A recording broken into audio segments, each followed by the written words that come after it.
लोगों का आज की क्लास में। जो लोग ऑनलाइन ज्वाइन कर रहे हैं उन सबका भी वेलकम है। तो आप लोगों को सबसे पहले कूलम्स लॉ का रिवीजन में करा रही हूँ। देखो ये तो है कि सभी के स्कूल्स में स्टार्ट तो हो चुका होगा, तो आइडिया तो आपको होगा कूलम्स लॉ का। कितने स्टूडेंट्स को आइडिया है? कितने स्टूडेंट्स के स्कूल्स में स्टार्ट हो चुका है? क्योंकि स्टार्ट होने के बाद भी आइडिया हो ये कोई जरूरी नहीं है। स्टार्ट कितने स्टूडेंट्स का हुआ है? ठीक है, तो मैं आपको फ्रेश बता दूं। ठीक है, एक बार ध्यान दो। पिछली क्लास में डिटेल हुआ था बट अभी मैं समराइज कर रही हूँ। कूलम ने आपको दो चार्जेस यानी दो पॉइंट चार्जेस के बीच में लगने वाली फोर्स के बारे में इंफॉर्मेशन दी। पूरा समराइज कर रही हूँ, ध्यान देना। ये बिल्कुल सेम है जैसे हम लोग अभी तक 11th क्लास में न्यूटन्स लॉ ऑफ ग्रेविटेशन पढ़ के आ रहे हैं। ये तो तुम्हारे लिए नया नहीं है बेटा। न्यूटन्स लॉ ऑफ ग्रेविटेशन कुछ हल्का दिमाग में पढ़ा हुआ, 9th में भी था, 11th में भी था। न्यूटन का कहना था कि पूरे यूनिवर्स में कोई भी दो ऑब्जेक्ट है, वो एक दूसरे के ऊपर अट्रैक्शन की फोर्स लगा रही हैं, और वो जो फोर्स होती है वो डायरेक्टली प्रोपोर्शनल होती है उनके मासेस के प्रोडक्ट के, और इनवर्सली प्रोपोर्शनल होती है स्क्वायर ऑफ द डिस्टेंस। और जब प्रोपोर्शनलिटी साइन हटाया तो वो एक कांस्टेंट को ले आए, जी, यूनिवर्सल ग्रेविटेशनल कांस्टेंट। इतना सब पढ़ चुके हैं। अब ये कहानी 12th क्लास में चार्जेस के लिए आ जाती है, और 12th क्लास का जैसे कि पहला चैप्टर, पहला यूनिट इलेक्ट्रोस्टैटिक्स जब हम शुरू करते हैं तो इलेक्ट्रोस्टैटिक्स का मीनिंग ही क्या होता है बेटा? जो इलेक्ट्रो वर्ड है ये इलेक्ट्रॉन से लिया गया जिसका मतलब होता है चार्ज, और स्टैटिक का मतलब क्या होता है? At rest. तो basically this whole unit deals with the study of charge at rest. यानी पूरा चार्ज, ये चार्ज क्या है? चार्ज बिल्कुल नई कहानी है आप लोगों के लिए। डिटेल में मैंने फर्स्ट क्लास में बताया था, बट फिलहाल मैं इसको समराइज करके इतना बता सकती हूँ कि मास क्या है। यहाँ से समझ में आ जाएगा मास क्या है। ये आप छोटी क्लासेस से पढ़ते हो। Mass is the quantity of matter. छोटी क्लासेस मतलब 6th हमारे छोटी क्लास है 12th वालों के लिए।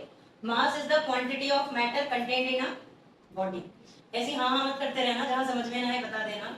ये तो पता ही है कि मास क्या होती है? Quantity of matter contained in a body. जैसे ये बॉडी देख लो, अब इसका मास होगा 10 ग्राम, 20 ग्राम, 50 ग्राम, बट मास होगा। ये बात मानते हो बेटा?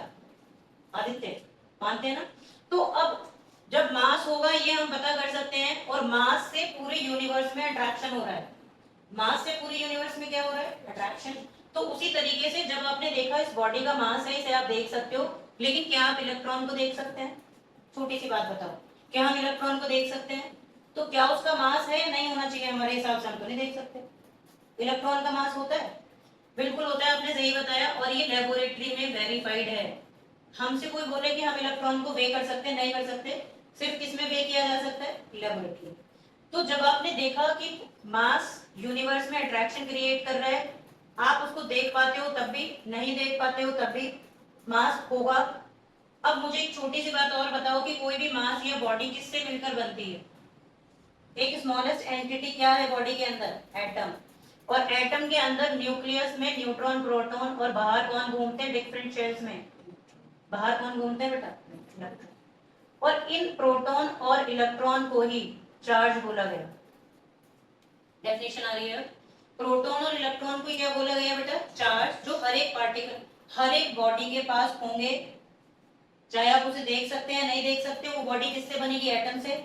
और एटम ही क्या होगा? एटम के अंदर जो मिलने वाले प्रोटॉन और इलेक्ट्रॉन है उनको क्या बोला जाता है? चार्ज। स्टूडेंट के माइंड में बड़ा कंफ्यूजन रहता है, उसको लगता है कि जैसे सोडियम 281 होता है, और अगर ये एक इलेक्ट्रॉन को लूज कर दे तो ये चार्ज है। उसे बस इतना ही पता होता है, इससे ज्यादा नहीं पता होता। उस स्टूडेंट को लगता है कि ये क्या है। आप में से कौन कौन ऐसा सोचता है अभी तक? हमें तो यही लगता है ना, क्योंकि यही पढ़ा है। जैसे क्लोरीन है, अगर वो एक इलेक्ट्रॉन को गेन कर लेती है बेटा, तो वो कैसी बन जाएगी? उस पर नेगेटिव चार्ज आ जाता है। पर हम लोग यही फील करते हैं कि ये चार्ज है, बट ध्यान से समझो कि ये चार्ज नहीं होता। ये क्या होता है बेटा? चार्ज है। ये चार्ज नहीं है, ये क्या है?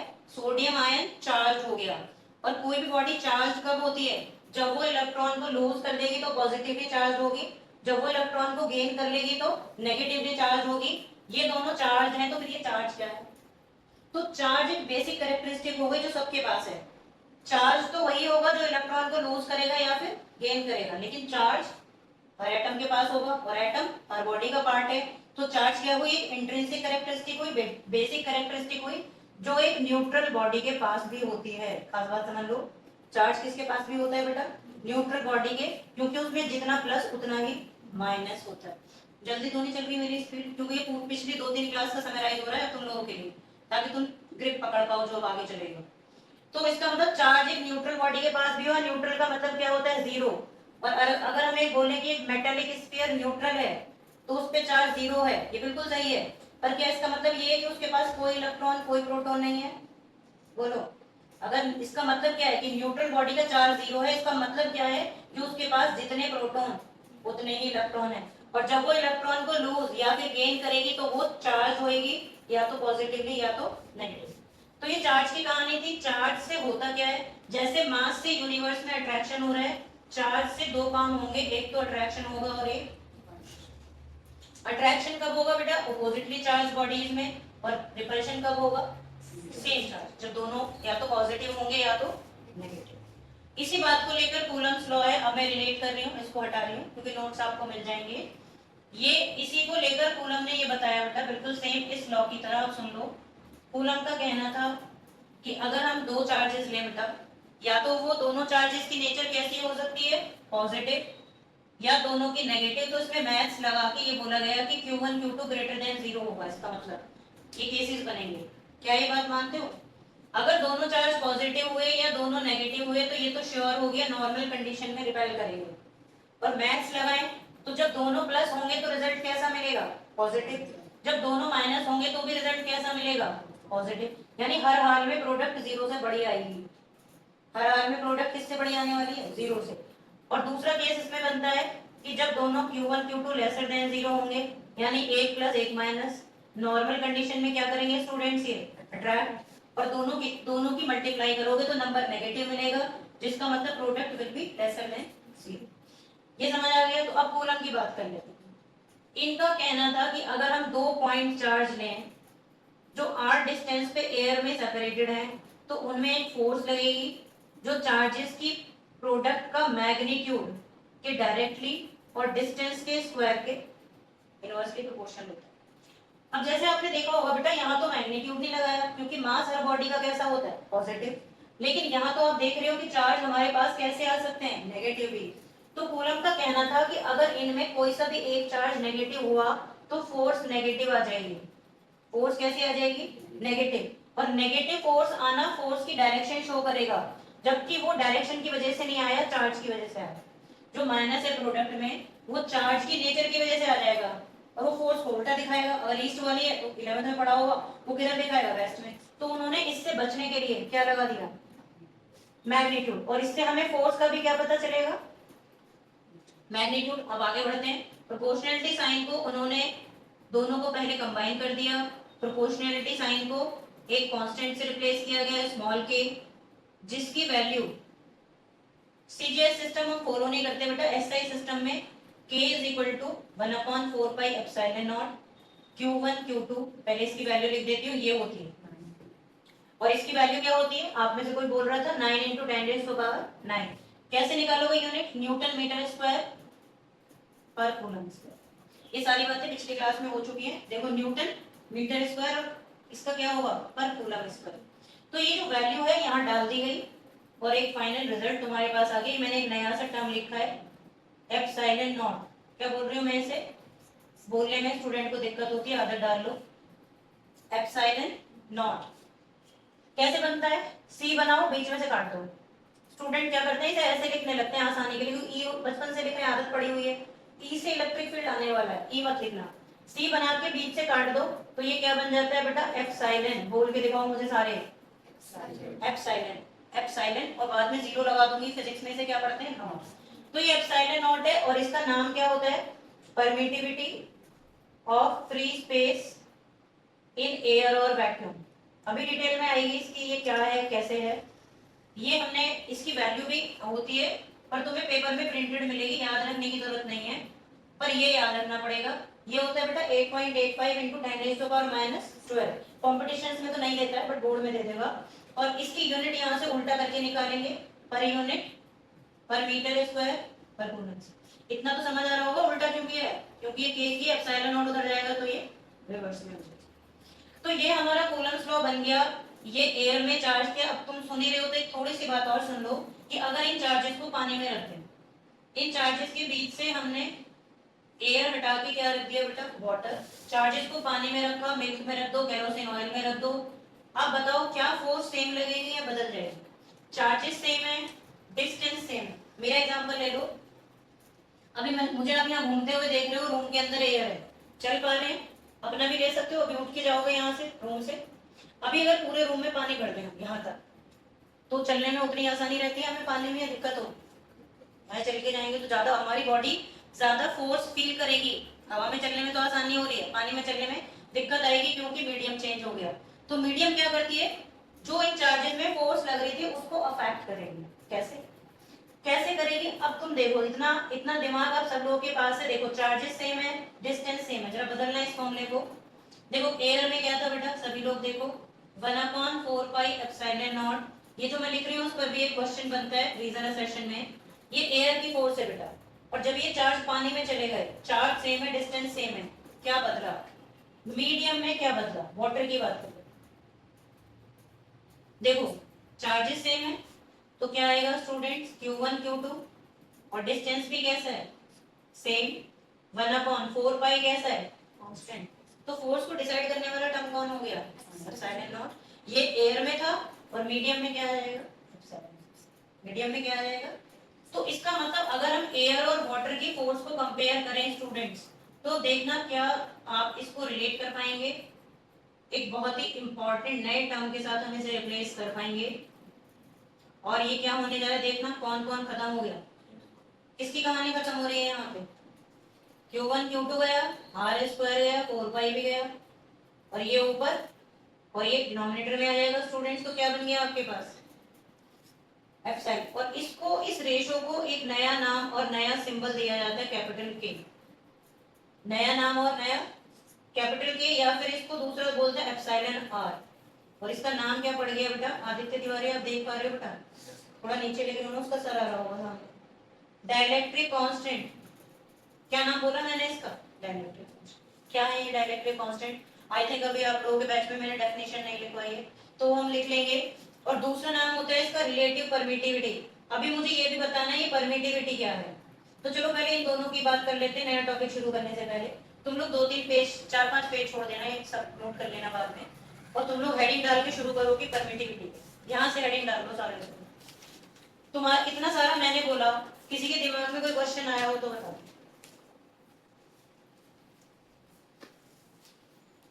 और इससे बेनिफिट क्या होगा वो भी देख लो। ये वैल्यू जब आप डाल दोगे तो मीडियम में जो फोर्स होगी, हम एप्सिलॉन एम को के एप्सिलॉन नॉट लिख लेते हैं बेटा, ये बहुत इंपॉर्टेंट रिजल्ट है। तो तुम्हारी मीडियम की फोर्स क्या होगी, 1/4 पाई एप्सिलॉन के एप्सिलॉन नॉट आ जाएगा। मैं इसकी फोटो शेयर कर दूंगी आप लोगों को ताकि समराइज्ड फॉर्म आपके पास रहे, Q1 Q2 अपॉन R।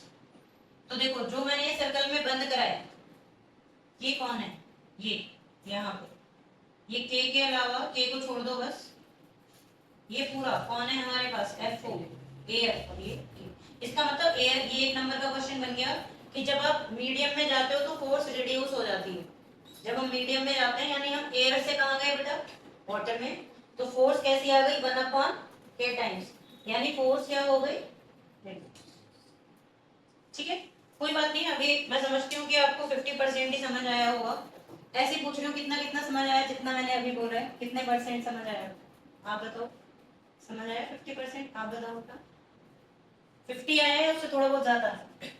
आप बताओ आदित्य, आरव, अंशुमन, कुछ थोड़ा बहुत मैंने समराइज किया। अब इसके आगे जो पढ़ेंगे वो 100% आएगा। चलते हैं हम परमिटिविटी, परमिटिविटी से स्टार्ट कर रहे हैं। परमिटिविटी क्या है, परमिटिविटी सभी लोग हेडिंग में, परमिटिविटी ये परमिशन वर्ड से बना है। अब हम चलेंगे अपनी स्पीड से, जैसे डेली चलते हैं। जो परमिटिविटी है बेटा, ये परमिशन वर्ड से बना है। परमिशन का मतलब क्या है, अलाउ करना। परमिशन का मतलब क्या होता है, अलाउ करना।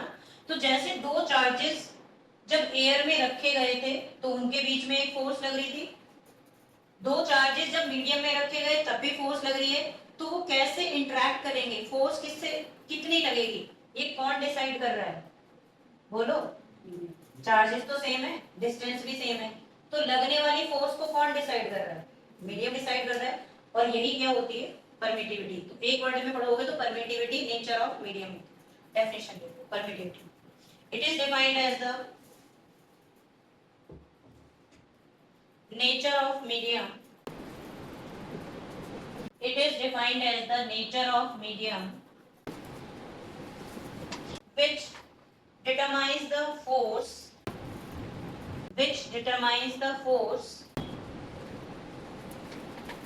between two charges situated in that medium.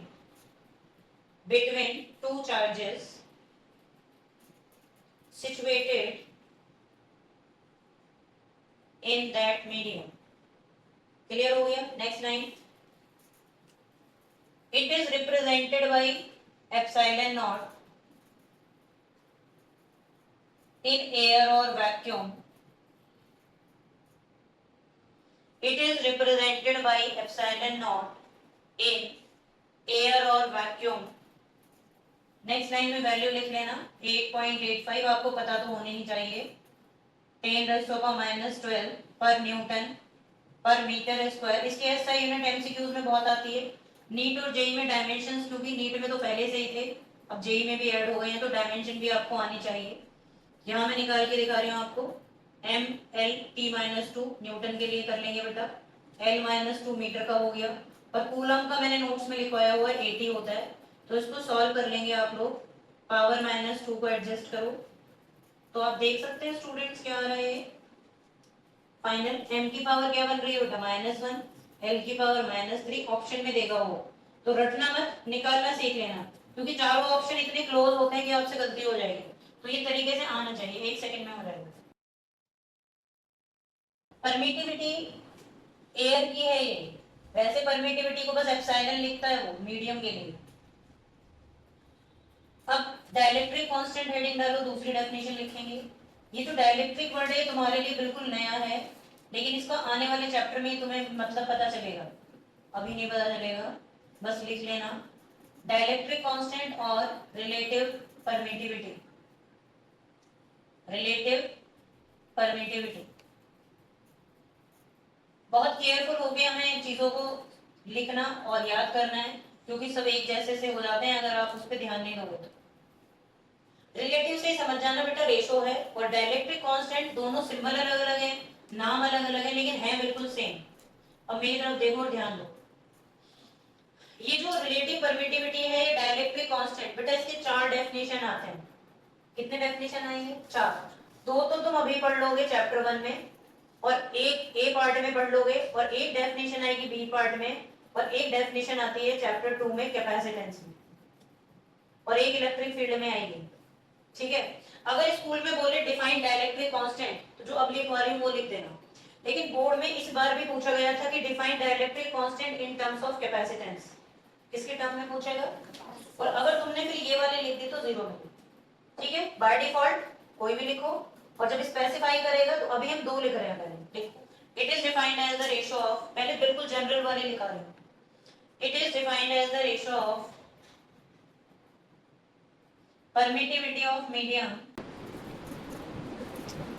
it is defined as the ratio of permittivity of medium to the permittivity of free space in air or vacuum, to the permittivity of free space in air or vacuum. It has no unit, no dimension, ना तो इसकी कोई unit होती है relative की, यानी dielectric constant की ना तो कोई यूनिट होती है और ना ही डायमेंशन होगी, और आप 11th में पढ़ के आए बेटा, हम जिसका कोई डायमेंशन नहीं होता स्टूडेंट उसको क्या लिख देते हैं, m0 l0 t0, नोट कर लो, ये फॉर्मूला लिख दो वापस, k और एप्सिलॉन r।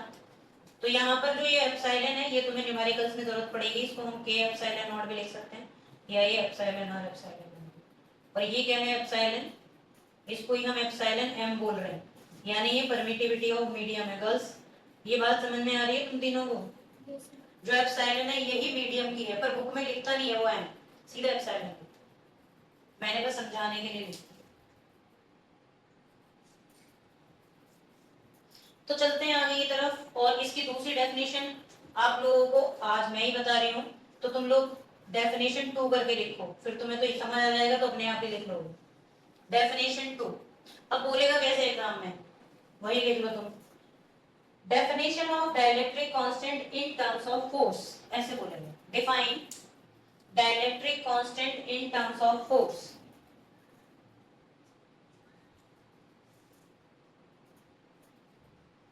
अब फोर्स की टर्म में कैसे निकालोगे, अभी तो मैंने पढ़ाया था, देखो एयर की फोर्स, तुम लोगों के लिए दोबारा कर रही हूँ, मीडियम की force epsilon naught q1 q2 upon r square 4 pi epsilon q1 q2 upon r square. बताना जरा क्या डेफिनेशन लिखेंगे हम, तुम्हारी वजह से दोबारा लिख दिया मैंने। यही हमारे पास k है या यही हमारे पास एप्सिलॉन r है, तो क्या आप बता सकते हैं बेटा क्या नई डेफिनेशन बनेगी फोर्स की टर्म में? ये वाली तो हमने अभी लिख ली, अब फोर्स की टर्म में उसे कैसे समझाओगे, पूछेगा आपसे, क्या बताएंगे आप? श्योरली बता सकते हो, it is defined as the ratio of, पूरा करो मेरे साथ sentence, force in air to the force in medium.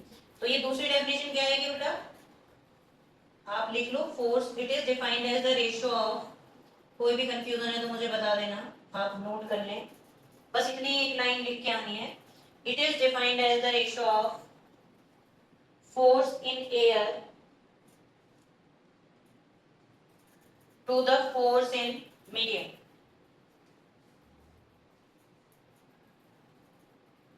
और ये लिख लो, ये भूलना मत बिल्कुल भी कि ये दोनों सेम होते हैं। तो मैं क्या समझूं स्टूडेंट, अभी मैंने दो टर्म समझाई हैं तुम्हें, तो कोई दिमाग में क्वेश्चन आ रहा है या समझ आ गई दोनों टर्म, कोई क्वेरी आ रही है सोनाक्षी? हाँ बता दो बेटा, आ रही है कोई क्वेरी तो बोलो, आ रहा, चलते हैं, आप बताओ अंशुमन, तुम दोनों बता दो। तो चलिए अब हम एक नए टॉपिक की शुरुआत कर रहे हैं, charging due to induction, charging due to conduction. इसके बाद हम क्वेश्चन कर पाएंगे, आप हेडिंग डाल दो बेटा, चार्जिंग ड्यू टू कंडक्शन।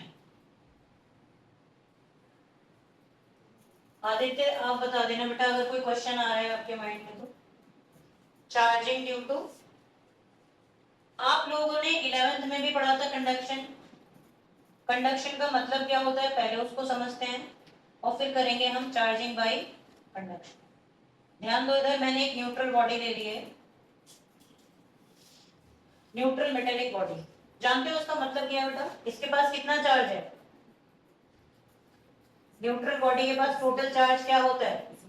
0, यानी इसके इलेक्ट्रॉन प्रोटॉन का नंबर। अब इसके पास में हम एक चार्ज बॉडी को कांटेक्ट में लाएंगे, टच करा देना है, क्योंकि अगर आप दूर रखोगे तो कंडक्शन नहीं होगा। बिल्कुल वही बीरबल वाली खिचड़ी का हाल, बीरबल की खिचड़ी का सुना है ना आपने, कि अगर आपने इतने ऊपर बर्तन रखा और नीचे यहाँ पे आग जल रही हो तो 1 महीने बाद भी खिचड़ी ना बने। अब घर में जो भी अगर कोई काम करते हैं गैस बर्नर पे, तो बर्तन को उसके ऊपर रखा जाता है ना, अगर आपकी मम्मी ऊपर टांग दें खाना बनाने के लिए तो कितने दिन में खाना, आप ये बोलोगे क्या मजाक है, खाना थोड़ी मिलेगा फिर हमें। तो क्यों? क्योंकि यहाँ पे कंडक्शन, ये कंडक्शन का प्रोसेस होता है जिसमें जिस बर्तन में खाना बनाना है और गैस की फ्लेम दोनों को कांटेक्ट में रखना है, अगर आप सही से कंडक्शन चाहते हो। तो इसमें भी जो न्यूट्रल बॉडी है और जो चार्ज बॉडी है, आप सुनते जाना, दोनों को कांटेक्ट में रखा। तो होता क्या है बेटा, पहले जो होता है वो बता देती हूँ।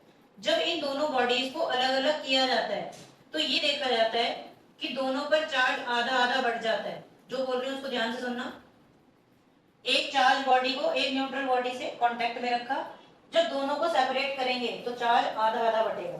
आधा आधा कैसे? जैसे अभी हम सिंबल से देखें तो इस पे भी जितना इस पे था आधा उस पे चला गया, आधा उस पे। तो सॉल्व करने का तरीका क्या होता है कि हम टोटल चार्ज को हाफ हाफ कर देते हैं।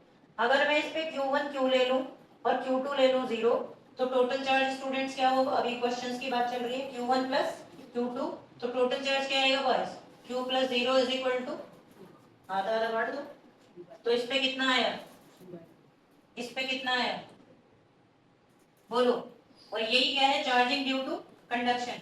ऐसा होता क्यों है ये भी आप देखते हो कि अगर हमारे पास एक ग्लास में 20 डिग्री सेंटीग्रेड का पानी है और दूसरी ग्लास में 70 डिग्री सेंटीग्रेड का पानी है, दोनों को एक बकेट में मिक्स कर दिया हमने, एक बकेट में एक मग में दोनों को मिक्स कर दिया। अब जो ये मिक्स्ड वाटर है इसका टेम्परेचर 20 होगा या 70?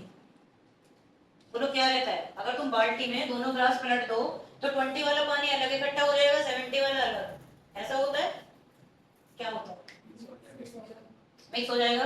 डालते ही क्या हुआ होगा? अगर फिनोमेना की बात करें तो डालते ही अलग अलग क्यों नहीं हुआ? डालते ही क्या हुआ? दोनों पानी है, यानी वाटर है, तो इसके जो मॉलिक्यूल जिसके पास हीट ज्यादा है वो क्या करेगा? तो जिनके पास हीट कम है, हीट का ट्रांसफर होगा कब तक?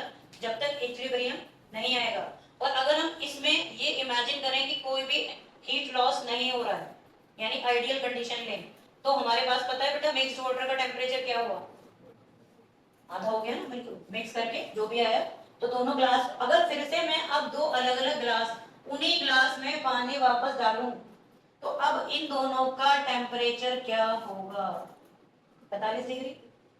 ये बात मान रहे हो? बाल्टी में मिक्स किया, फिर ग्लास में पलटा, तो क्या ऐसा पॉसिबल है कि फिर हम 20 वाला पानी अलग कर दें और 70 वाला अलग कर दें? तो बिल्कुल कंडक्शन में वही होता है। जब एक न्यूट्रल है, एक चार्ज है, आपने कांटेक्ट में रखा तो चार्ज आधा आधा बटेगा अलग करने के बाद, क्योंकि वो सेम एक्वायर कर चुके हैं कांटेक्ट में रखते ही। ये फिजिक्स समझ में आ रही है? क्योंकि क्वेश्चन में तुम्हें लगानी है। अब मैं तुम्हें एक चीज और क्लियर कर दूं, ये तो फिनोमेना था, लेकिन इसकी कुछ एग्जांपल समझो। ये जरूरी नहीं है कि दोनों बॉडीज ही एक न्यूट्रल हो। ऐसा भी हो सकता है बेटा कि एक बॉडी के पास +4Q चार्ज है और दूसरी बॉडी के पास +5Q चार्ज है, आपने दोनों को कांटेक्ट में रखा, अलग कर दिया, तो बेसिक सेम रहेगा। क्या बेसिक बताया? टोटल चार्ज का आधा आधा बांट दो, तो टोटल चार्ज कितना हुआ? टोटल कितना हुआ? 4Q प्लस, बताओ कितना है बेटा? 9Q। आधा बांटो, 9Q/2, 9Q/, कोई दिक्कत? अगर दोनों नेगेटिव होंगे तब भी ऐसा ही होगा, और अगर एक पॉजिटिव होगा शौर्य और दूसरा नेगेटिव, -7Q + 3Q, तब भी कहानी सेम होगी, तुम्हें बदलना नहीं है। क्या होगा बेटा?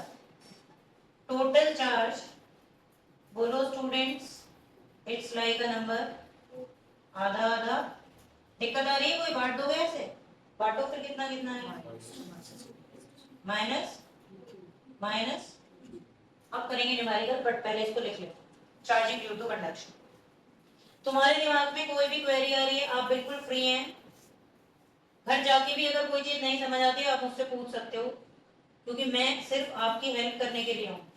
आप लोग अच्छा स्कोर करेंगे, बस आपको एक ही काम करना है। लिखो, it states that charging by conduction, it states that when a neutral body is brought in contact, when a neutral body is brought in contact with a charged body, then charge is distributed equally on both the bodies. Charge is distributed equally on both the bodies as they are separated. Full stop लगा देना। मुझे बीच में एक line और add करानी थी, पर अब देखो मैं बोल रही हूँ तो आप देखना कहाँ एडजस्ट कर सकते हो।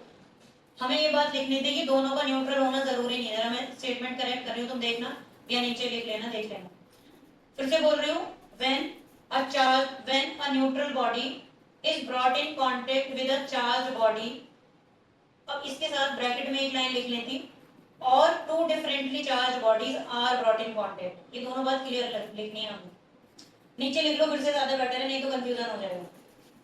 When a charge body is brought in contact with a neutral body, दोबारा से लिख लो बेटा, ज्यादा अच्छा है। when a neutral body is brought in contact with a charged body, अब लिखना है ब्रैकेट में, और टू डिफरेंटली चार्ज बॉडीज, ये सिर्फ आपको समझाने के लिए, और two differently charge bodies are brought in contact, bracket बंद कर देना, are brought in, then bracket close करके लिखो, then charge is distributed equally, then charge is distributed equally from the total charge of system, system या दोनों को ही बोल रहे हैं हम, फिर कॉमा लगा के लिखना एज दे आर सेपरेटेड। ये डायग्राम से लिख बना लो, सबसे मेन डायग्राम पहले बनाना जो फिनोमेना को एक्सप्लेन कर रहा है, और फिर 2 एग्जांपल बना लो, उसके बाद हम क्वेश्चन करें। आराम से समझ लो, कोई भी अगर आ रहा है क्वेश्चन तो पूछ सकते हैं। समीक्षा आपका कुछ छोटा है बेटा, तो वो मेन डायग्राम ड्रॉ करें। और आपका सबसे अच्छा फ्रेंड आपके नोट्स बनने वाले हैं, तो इसलिए इनको बहुत अच्छे से नीटली बनाते चलेंगे, कंप्लीट रखें। किसी भी बुक में ढूंढोगे तो कहीं तुम्हें नहीं मिलेगी, क्योंकि किसी एक बुक से नहीं होती इंफॉर्मेशन। तो एक क्वेश्चन मैं अभी डिक्टेट कर रही हूँ, क्योंकि सबके पास एनसीईआरटी नहीं है, कुछ कुछ ऐसा से क्वेश्चन है एनसीईआरटी में, तो पहले जो मैं बोल रही हूँ वो करते हैं, और इसी टॉपिक पे भेज दे कंडक्शन करी, तो आप लोग नोट करोगे।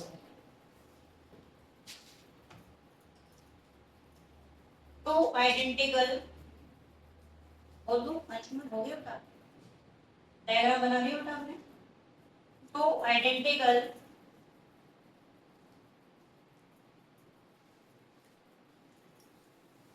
charged metallic spheres A and B, two identical charged metallic spheres A and B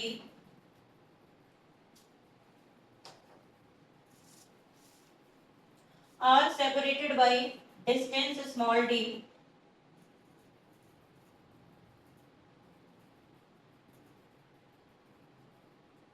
experiences force F,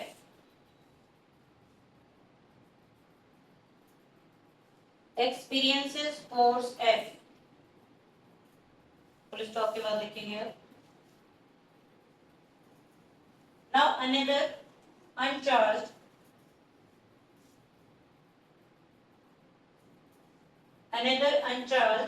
identical metallic sphere C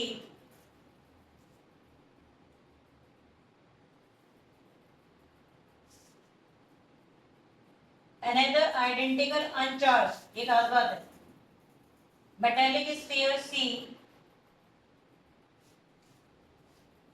first brought in contact with A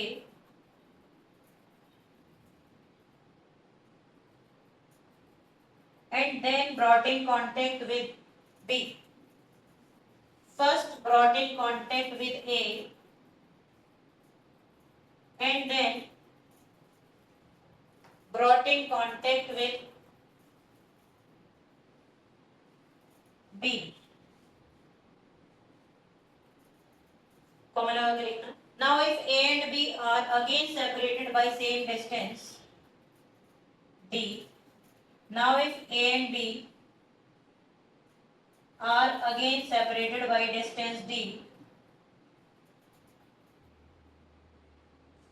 find new force of repulsion. 3 number में आया हुआ question है, MCQ में भी आ जाता है, तो find new force of repulsion.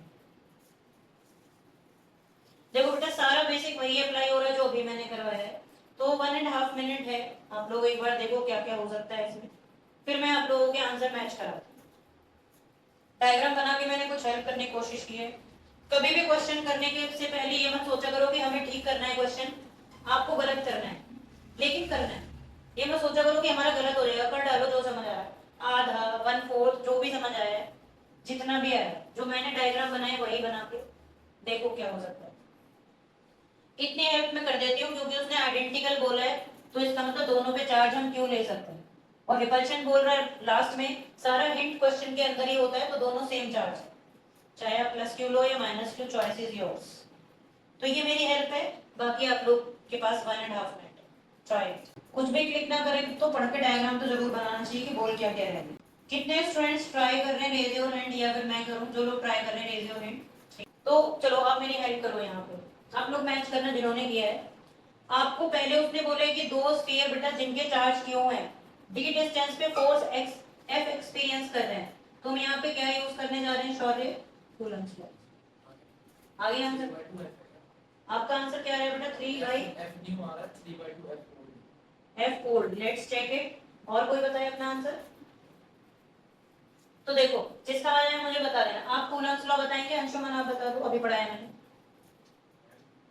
के क्या बताया बेटा, Q1 Q2 अपॉन, कुछ स्कूल में ना के लिखने पे नंबर काट लेते हैं आपके, वो मना करते हैं क्योंकि ना के से डाइलेक्ट्रिक कांस्टेंट होता है और स्मॉल के ये होता है, तो स्टूडेंट फिर पता नहीं कैसे गलत बना देता है, तो वो बोलते हैं कि आप क्या लिखो 1/4πε। तो इसलिए हमें वो ये के लिखने की जगह हमें क्या आदत डाल लेनी है 1/4πε0। अब अर्णव आप अप्लाई करो यहाँ ये वाला लॉ। यहाँ मेरे पास Q1 Q2 की जगह क्या क्या लिख दो बेटा, बोलो। दोनों चार्ज की वैल्यू बता दो क्या है, क्यू क्यू, और डिस्टेंस क्या आ जाएगा बेटा, डी स्क्वायर हो जाएगा। फाइनल आंसर बता दो क्या आ जाएगा 1/4πε0। क्यू क्यू क्या हो जाएगा बोलो बेटा, क्यू स्क्वायर, और नीचे क्या आ जाएगा, क्लियर हो रहा है? अब मुझे ये बताओ यहाँ पे आपको ए पर कितना चार्ज दिया हुआ है क्यू, और सी उसने बोले अनचार्ज है, तो सी पर चार्ज कितना होगा 0। तो आदित्य तिवारी आप बता सकते हैं कि जब इनको कांटेक्ट में रख के अलग अलग करेंगे तो चार्ज कैसे बढ़ेगा?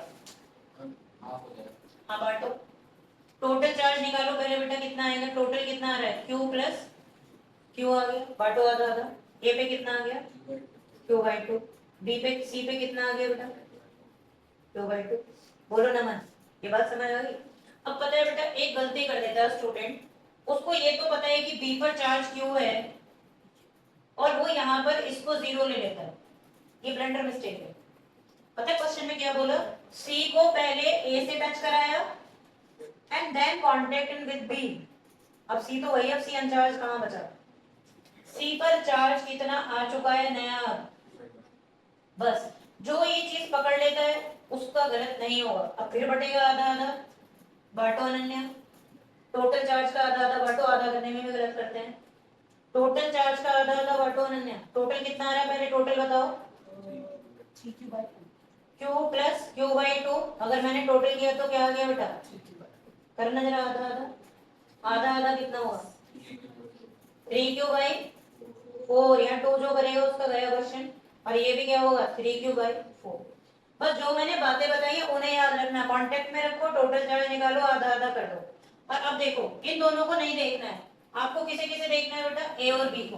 तो अब न्यू फोर्स ऑफ रिपल्शन क्या है, ये आदित्य सिंह आप बताएंगे। कूलम्स लॉ में अप्लाई करो बेटा, 1/4π Q1 डैश और ये Q2 डैश ले लेते हैं, और R तो सेम है, ये हमारे पास Q1 डैश है और ये क्या हो गया बेटा Q2 डैश। आदित्य सिंह बोलो बेटा,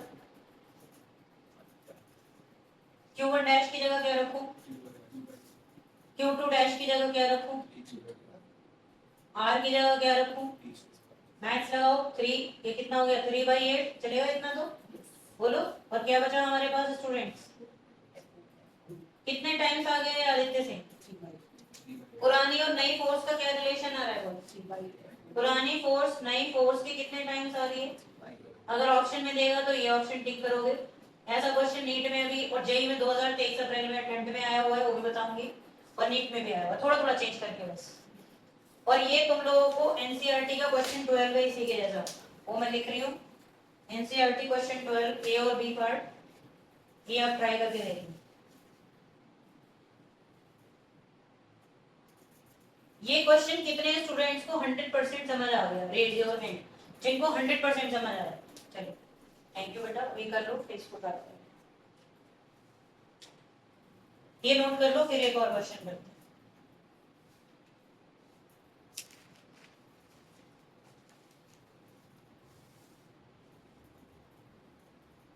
सबसे फेवरेट होते हैं मेरे वो स्टूडेंट्स जो क्वेश्चन पूछते हैं, और उससे ज्यादा अच्छे मुझे वो लगते हैं जो बोलते हैं हमें समझ नहीं आया आपने क्या पढ़ा है। तो प्लीज ये बोलने की आदत डालो कि कुछ समझ नहीं आ रहा, हाँ हाँ नहीं बोलना है, क्योंकि मैं तो पढ़ा ही रही हूँ, आप लोग फर्स्ट टाइम पढ़ रहे हो, यही आपका लास्ट टाइम भी होगा 12th का।